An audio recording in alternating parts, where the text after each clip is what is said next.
Music by Raj Gobind.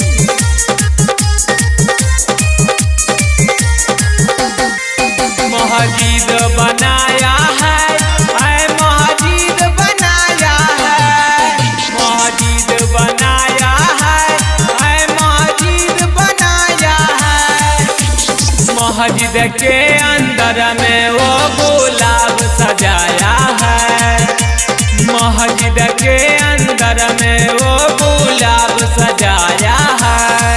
मैदान बनाया है, मैदान बनाया है, मैदान बनाया है, मैदान बनाया है।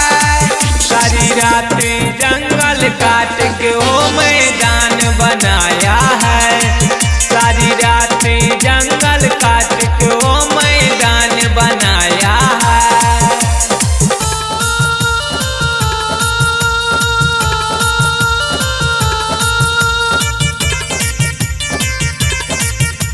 Sri Shiv Recording Studio, Tuzanpur. सारी रात जंगल काट के वो मैदान बनाया है, मस्जिद के अंदर में वो गुलाब सजाया है। मैदान बनाया है, मैदान बनाया है, मैदान बनाया है, मैदान बनाया है। मैदान के अंदर में जो वो गुलाब सजाया है, मैदान के अंदर में जो वो गुलाब सजाया है। गुलाब लगाया है, गुलाब लगाया है, गुलाब लगाया है, गुलाब लगाया है। गुलाब के फुलवा तोड़ के वो चौकियों को सजाया है, गुलाब के फुलवा तोड़ के वो चौकियों को सजाया है।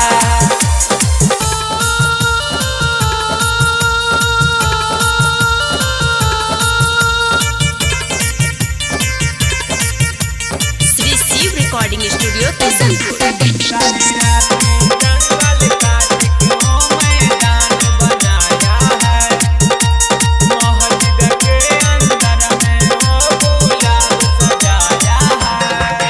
वह साजन ने लिखा है, वह साजन ने लिखा है, वह साजन ने लिखा है, वह साजन ने लिखा है। कहते हैं वह साजन तैयब दीवाना ने गाया है, कहते हैं वह साजन तैयब दीवाना ने गाया है। मस्जिद बनाया है, मस्जिद बनाया है, मस्जिद बनाया है, मस्जिद बनाया है। मस्जिद के